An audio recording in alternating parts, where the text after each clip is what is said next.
Bonjour à tous, j'espère que vous allez bien. Alors, on se retrouve pour les énergies du mois de mai 2023.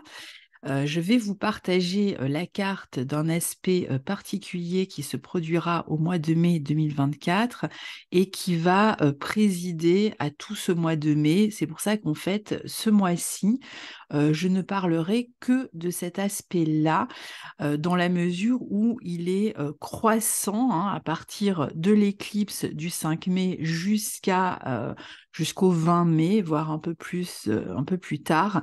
Et donc, c'est vraiment l'aspect principal. Donc, je vais parler de cet aspect qui est très important.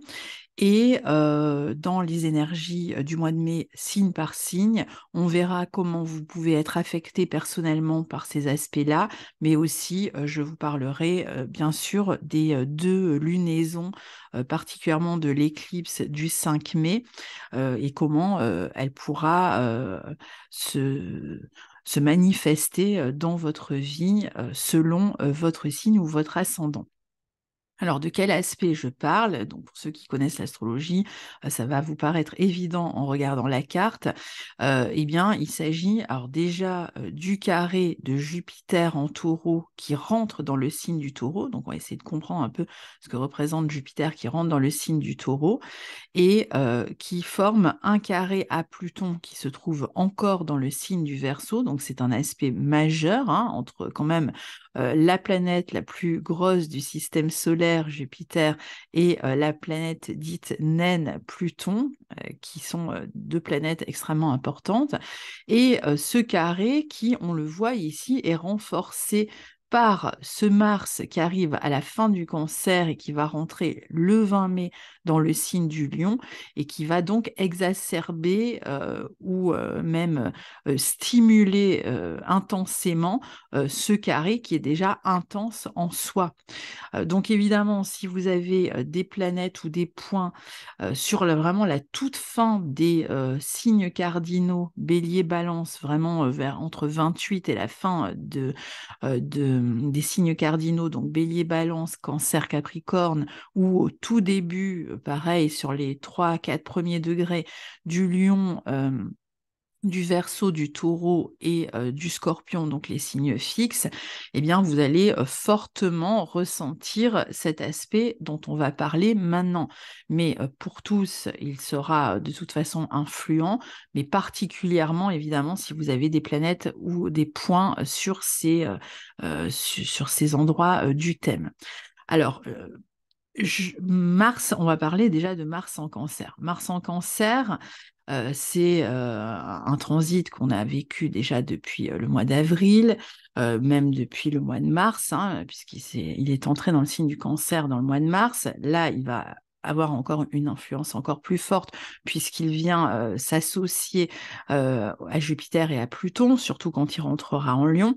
Donc Mars en Cancer, c'est une planète, Mars, déjà, qui n'est pas comme Vénus, une planète qui rassemble, mais c'est une planète qui divise, c'est une planète de guerre, c'est une planète de protestation, de contestation, de conflit, de dispute, Mars, mais aussi une planète qui amène du courage, la capacité à se défendre. Et donc ici, qu'est-ce que Mars va chercher à défendre? Ben, dans le signe du Cancer, il cherche à défendre la famille, il cherche à défendre le foyer, il cherche à défendre les enfants, il cherche à défendre les traditions ou ce qui était jusque-là traditionnel, il cherche à défendre son clan, sa nation, il cherche à défendre aussi ses besoins. Donc tout ça va être fortement imprégné par ce transit de Mars qui arrive à la fin du Cancer durant ce mois de mai.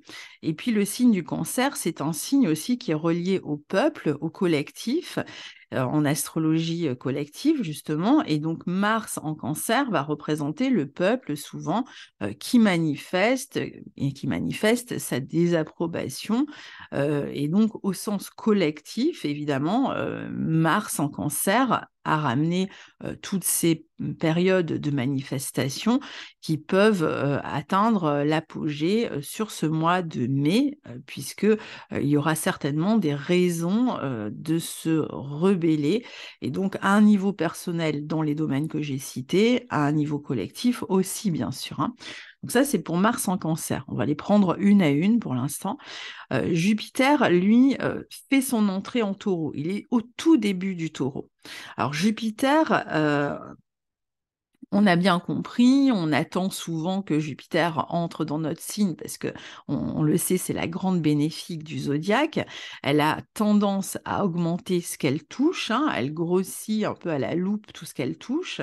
Donc, en termes de bénéfices, eh bien, dans le signe du Taureau, on va le voir, ça peut être intéressant d'avoir ce Jupiter en Taureau. Mais il ne faut pas oublier qu'elle grossit aussi les problématiques.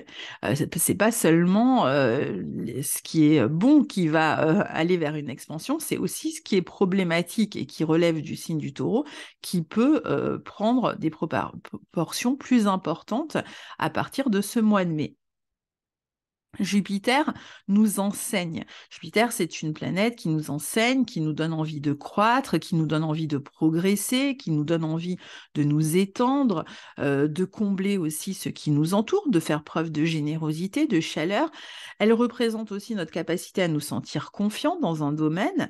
Elle peut nous rendre plus ouverts, plus optimistes quant à certaines opportunités. Là, c'est Jupiter tout seul. C'est aussi un signe qui va représenter, une planète, pardon, qui va représenter les lois, la moralité, la religion, nos croyances et aussi une certaine forme d'autorité. Le Taureau, lui, dans lequel se trouve Jupiter, c'est un signe printanier qui cherche à maintenir quelque chose, il arrive tout de suite après le bélier. Le bélier donne l'élan, c'est le début, c'est le départ. Bon, une fois qu'on a démarré quelque chose, un projet, on va dire, bon, ben, quand on arrive dans le signe du Taureau, on va chercher à maintenir ce projet. Pour qu'il puisse croître, on va chercher à l'ancrer, c'est un signe de terre. Donc c'est un signe qui est très soucieux de maintenir la lumière croissante, hein, qui a commencé à croître et à s'imposer depuis le printemps, à gagner sur l'obscurité. La nature qui s'épanouit, eh bien, elle s'épanouit dans le signe du Taureau, puisque là aussi, le germe qui a poussé en bélier va se développer et s'épanouir dans le signe du Taureau.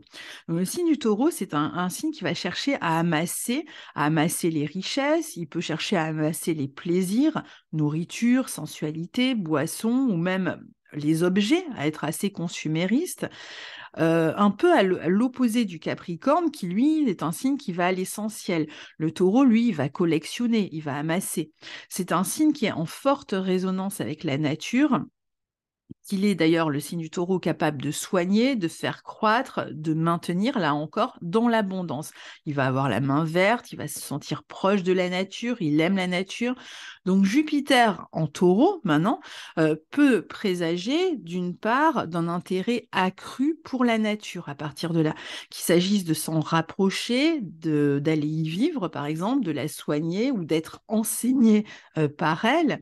Jupiter, dans ce signe, aura aussi tendance à nous donner envie de nous adonner plus au plaisir, à l'art, à la créativité, à tous les métiers qui sont liés aussi au plaisir de la table, à la nourriture. Donc, on va être encouragé à devenir nous-mêmes comme cette nature luxuriante, capable de profiter de nos dons de créativité, par exemple, et de nous en servir, d'en faire de l'art. Mais on va devenir aussi beaucoup plus fécond. C'est un signe très fécond, le signe du Taureau. D'autre part, on aura aussi peut-être du mal à se restreindre, à faire des régimes, par exemple. Alors, pour ceux qui veulent démarrer des régimes, c'est vrai qu'avec Jupiter en Taureau, bon, c'est pas forcément le moment idéal. On est plus poussé vers les bonnes tablées, vers les mets sucrés, vers les réunions un peu orgiaques, etc. Alors après, tous les métiers qui sont liés aux arts de la bouche, à l'art à proprement parler, à la terre, à la nature, à l'environnement, vont certainement être bénéficiés durant cette période, de même que tout ce qui est naturopathie, herboristerie, etc. Je ne vais pas tous les citer. Les métiers liés au toucher, au massage, à la beauté, à l'esthétique, même la chirurgie esthétique pourrait prendre plus d'essor encore durant cette période. Jupiter en taureau, c'est aussi le bon banquier. Alors, il donne des bonnes capacités à faire fructifier un capital, à amasser les richesses. Donc, il va contenir pour nous tous, et bon, évidemment, encore plus si vous êtes touché par le transit de Jupiter en taureau, des promesses d'enrichissement. En tout cas, on peut chercher à prendre cette direction.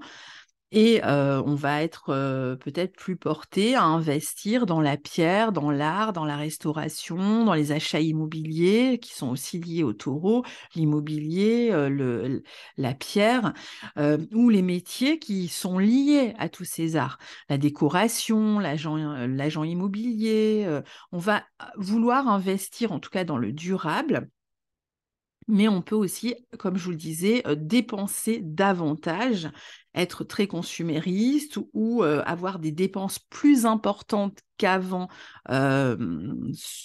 qui peuvent à un moment donné nous amener à changer peut-être notre manière de consommer ou de gagner notre vie. Sur le plan physique, malgré les excès qui s'annoncent, on va être aussi quand même plus conscient de notre corps, puisqu'on a vu, c'est un signe qui est proche de la nature. Donc, on va quand même préférer, et je pense que pour ceux qui cherchent par exemple à perdre du poids, plutôt qu'aller du côté d'un régime ici, et donc d'une restriction, ce qui sera assez compliqué avec Jupiter en taureau, de s'auto-restreindre, il vaut mieux aborder l'alimentation d'une autre manière. Donc, on peut aller vers une meilleure hygiène de vie qui va permettre d'envisager sur le long terme une bonne santé. Donc, ça veut dire peut-être s'alimenter de manière aussi plus naturelle, plus saine, en faisant preuve de conscience dans ce que l'on consomme. Ce sera plus efficace qu'un régime à proprement parler. Tous les coachs qui sont liés aux activités physiques, sportives, on va dire ça de manière générale, ou liés à la nutrition, ou les métiers qui sont liés à la nutrition aussi, vont être là encore privilégiés. On peut être intéressé aussi pour faire toutes sortes d'apprentissages dans les métiers que j'ai cités. Donc, soit vous êtes déjà dans ces domaines-là et vous allez pouvoir bénéficier de ce Jupiter en taureau, soit beaucoup vont avoir peut-être aussi envie soit de dispenser des formations dans ces domaines-là, soit de suivre des formations dans ces domaines-là. Comme le taureau est un signe qui est régi par Vénus, qui peut aussi aimer la facilité, on sera souvent enclin, malgré tout, à faire moins d'efforts, mais par contre, c'est un signe lent, le taureau, qui peut être concentré sur ses objectifs. Donc, on va bénéficier de l'endurance du taureau et donc tout ce qui doit se développer sur le long terme et qui réclame de la patience pour progresser en vue de la récolte sera bénéfique ici. Donc, on ne va pas rechercher la vitesse. Là, on est sorti de Jupiter en bélier. On a connu cette accélération particulièrement là depuis le début de l'année 2023. Là, si vous voulez, c'est le taureau qui prend le pas. C'est un tout autre rythme. Donc ça, c'est pour Jupiter qui rentre en taureau. Donc il rentre en taureau là, il en sortira l'année prochaine en 2024, on en reparlera, mais il va rester quand même un certain temps dans ce signe du taureau, donc environ une année. D'un autre côté, on a Pluton. Pluton qui est rentré en Verseau, là qui rétrograde, qui va retourner en Capricorne et qui s'installera, qui reviendra en Verseau l'année prochaine en 2024 et qui retournera encore une dernière fois en Capricorne avant de s'installer définitivement en Verseau en 2025. La planète qui rentre dans un signe a toujours des conséquences extrêmement importantes. C'est pour ça que ce carré Jupiter Pluton qui sera renforcé le 20 mai quand Mars va rentrer pas en Lion, donc, et former lui aussi dans le tout premier degré du Lion un carré à Jupiter et une opposition à Pluton, sera une date importante. Mais bon, on a vu que en fait, hein, tout le mois de mai est quand même concerné par ces énergies dont je vous parlerai ensuite. Donc on va commencer par parler de Pluton avant que j'en vienne à ce carré à proprement parler. Pluton en Verseau, il vient aussi renforcer certaines valeurs. On rappelle ici que si on regarde sur la carte, hein, Pluton est donc dans le signe du Verseau. C'est un signe, le Verseau, qui est maîtrisé par Uranus. Où se trouve Uranus? En Taureau. Donc, on a bien ce Taureau, dans lequel d'ailleurs se trouve encore pour quelques temps, peu de temps, le nœud nord, donc lui aussi dans ce signe. On a bien le signe du Taureau qui est fortement touché ici par les thématiques qu'il représente, donc à partir de là. Donc on a vu hein, les thématiques qu'il représentait. Donc Pluton en Verseau vient renverser aussi des valeurs, hein, puisqu'Uranus est en Taureau. Ça veut dire que Pluton en Verseau, sous la maîtrise d'Uranus, peut provoquer des gros remous, de grosses révolutions dans le système bancaire ou sur toutes les questions d'argent. Là, les questions de retraite en France, c'est l'une de ces questions-là, mais il peut y en avoir d'autres, évidemment, dans les 2 ans qui viennent. C'est pareil pour toutes les questions qui sont liées à l'environnement, à la nature, à la consommation, aux richesses, à l'agriculture, au système immobilier. Tout ça peut prendre une tournure importante là dans les 2 ans qui viennent. Le signe du Verseau dans lequel se trouve Pluton, c'est un signe qui est lié à la science, aux idéologies, à la technique, au collectif, au monde de l'aéronautique. Et donc Pluton vient un peu bouleverser tout ça. Le pouvoir qui est représenté par Pluton, des idéologies renversantes, révolutionnaires, qui changent sans arrêt de camp, des changements de paradigme incessants qui nous attendent pour les 20 ans à venir, avec des changements de pouvoir qui peuvent être tout aussi instables. Bienheureux celui qui cherche à installer son pouvoir pour toujours ici, hein, les peurs collectives sont elles aussi reboostées, des révolutions qui peuvent se mener sur le plan idéologique, technologique, sans pitié parfois ou sans émotion, puisque le signe Verseau n'est pas du tout un signe qui est lié à l'émotionnel, qui est beaucoup lié au mental, c'est un signe d'air, hein, aux idéologies. Donc autant dire que les personnes qui sont par exemple au pouvoir et qui se croient intouchables et installées pour toujours, qui ont pu faire preuve d'arrogance et d'étalage de leur richesse, par exemple, risquent d'être surprises dans les années qui viennent. Rappelons-nous que la dernière fois que Pluton était dans le signe du Verseau, c'était sur toute la période qui concernait à la fois la Révolution française et puis aussi le passage à la Révolution industrielle, hein. Donc, vous voyez, c'était la dernière fois que Pluton était en Verseau. Donc, en termes de pouvoir installé, hein, on ne peut pas dire que on soit resté longtemps dans les mêmes systèmes, hein, bien au contraire, il y a vraiment eu des renversements. Et puis, sur le plan technologique, c'est pareil, on est passé à un nouveau paradigme, puisque c'est aussi l'époque qui nous a menés vers la révolution industrielle. Alors, c'est vrai que Pluton en Verseau, si on a des tendances à la base anticonformistes, un peu marginales ou curieuses même, ou adeptes d'un pouvoir décentralisé, justement, ça peut être aussi assez anarchiste, hein, on peut se sentir très bien avec un Pluton en Verseau. Les modèles qui sont plus démocratiques, du type les référendums d'initiative citoyen à la Suisse, par exemple, vont avoir plus de chances de fonctionner que des pouvoirs centralisés ici. Le Verseau, c'est aussi tous les réseaux. Informatiques, humains, professionnels, médiatiques, l'information, etc. Les grandes organisations hein, aussi, les grands, même les grands rassemblements d'États, par exemple l'Union européenne, les États-Unis, mais ça va être par exemple des grandes organisations, l'OTAN, l'ONU, tout ça peut vraiment prendre aussi une tournure différente dans les temps qui viennent. C'est aussi, Pluton en Verseau, un superbe transit pour apprendre et pour approfondir l'astrologie.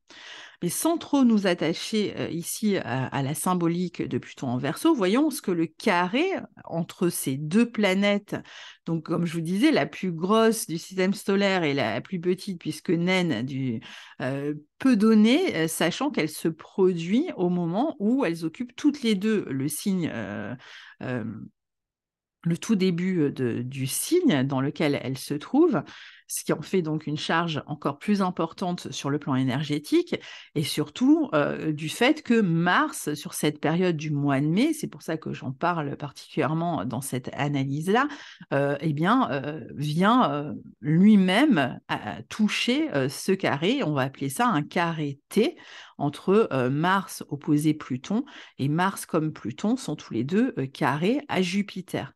Donc Mars ensuite va passer en Lion, signe aussi de pouvoir. Le Lion, c'est la royauté ou tout ce qui se veut en tout cas établi. Donc vous voyez qu'on a quand même des gros aspects à la fois d'autorité, de rapport de force et puis de conflit, de contre-pouvoir ici qui sont touchés par ces thématiques, enfin ces aspects planétaires. Déjà, il est clair que ça peut donner, je vous disais, un renversement des valeurs à un niveau personnel. Sachez que faites l'aller-retour entre le personnel et le collectif, parce que évidemment, ce sera la même énergie, que ce soit un système familial, un système personnel, ou qu'on parle d'un État, par exemple, on va avoir la même énergie ici. Donc, vous pouvez faire l'aller-retour du collectif au personnel ici. Il peut y avoir un tournant qui peut être pris important ici, hein, dans la gestion des biens, dans la manière de gagner de l'argent et à un niveau collectif, je vous disais peut-être le signe probable d'une énième crise bancaire, d'une banque en faillite, d'un effondrement boursier. C'est un transit qui fait qu'on va chercher à gagner, à réussir ou à sortir d'une affaire. On a beaucoup d'ambition ici. On peut vouloir imposer vraiment son pouvoir ici, justement, et se retrouver face à des contestations. On ne peut pas balayer sur le plan environnemental aussi des problèmes climatiques importants sur cette période-là. Ça peut être une crise qui est liée, je ne sais pas, aux récoltes, à l'agriculture, une perte de récolte à cause d'un problème climatique. Voilà, il peut y avoir là aussi des difficultés. Euh, on est sur le plan des richesses, par exemple, ou de notre rapport au matériel, sur un bras de fer assez costaud, peut-être avec des difficultés à se faire payer, des difficultés avec un banquier, des difficultés avec les impôts à propos de biens communs avec d'autres personnes, potentiellement aussi. Tout manque de moralité dans les affaires d'argent, hein, que ce soit du côté des banques, des actions, des assurances ou sur le plan personnel, peut être non seulement soumis à une enquête ici, ou une enquête de moralité, en quête pour rechercher qui a triché, hein. Il peut y avoir des problèmes vraiment de corruption aussi qui éclatent ici, mais aussi à une période de crise qui peut représenter, qui peut être assez équivalente d'une certaine manière à la crise, par exemple, qu'on a connue en 2008. Les biens accumulés, les talents, les possessions peuvent aussi causer l'envie chez d'autres personnes, peuvent causer de la jalousie, des jalousies excessives ou une attitude de possessivité, hein. Dans un niveau personnel, il peut y avoir ce genre de problématique. D'ambition démesurée, qui est prête à tout écraser sur son passage. C'est aussi un aspect d'avidité, même de révélation, hein, quand même. Il peut y avoir des vérités qui éclatent et qui provoquent aussi cette crise, hein. Le taureau, c'est aussi un signe qui est lié à la sécurité. Alors, on cherche la sécurité matérielle, on cherche la sécurité affective, mais ça va vous représenter aussi, et donc là, il peut y avoir des renversements, il y a peut-être des situations dans lesquelles on se trouve qui nous obligent à aborder cette sécurité personnelle, matérielle, affective d'une autre manière.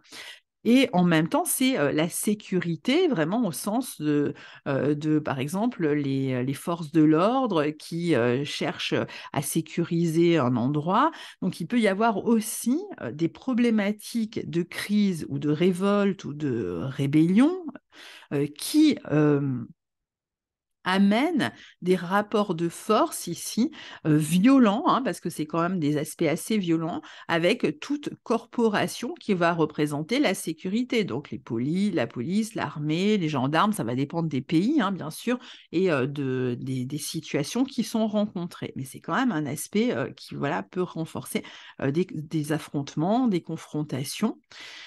Comme je vous disais, c'est un aspect qui peut mettre en lumière certaines vérités. Donc, à un niveau personnel, c'est valable aussi, hein. Des corruptions aussi, des pots de vin, ou qui va ramener comment on appelle ça, des contrôles fiscaux, par exemple, hein, à un niveau personnel, au niveau des impôts. D'un autre côté, ce transit est un transit dynamique. Donc là, je montre un petit peu les problématiques. Évidemment, il peut y en avoir d'autres, hein, mais bon, je ne vais pas faire une vidéo qui va durer 5 heures, ce qui serait tout à fait possible avec ce genre d'aspect. Mais donc, d'un autre côté, ce même transit va aussi créer des nouvelles sources d'énergie, des nouvelles sources de richesse grâce à l'approfondissement d'une discipline, du technique.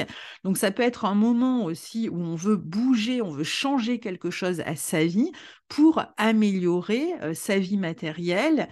Euh, et donc, ce sera évidemment fait sous il y a une force ici, hein, du courage pour le faire, une force souterraine qui permet d'accéder à ses ambitions et qui va permettre de redresser la barre là où ça va poser problème ou de transformer une situation pour aller vers ses ambitions et une amélioration de sa vie. Donc attention, ne restez pas que sur l'aspect plus problématique parce que c'est un aspect qui amène aussi beaucoup de forces souterraines ici pour changer radicalement sa vie. Et toujours dans ce but, Jupiter en taureau qui s'apprête à faire une conjonction, on en reparlera en temps et en heure avec le nœud nord en taureau, qui a quand même pour but d'améliorer sa vie, d'une part en termes matériels, pareil en termes affectifs, mais aussi qui a pour but d'amener plus de sécurité dans sa vie, de stabilité, quelque chose, d'assainir une situation et de la maintenir dans le temps, de la faire croître et d'exploiter aussi ses dons, de faire quelque chose que l'on aime, d'exploiter ses dons, ses capacités, d'être plus créatif aussi, hein. Donc, on est quand même aussi sur cette énergie-là.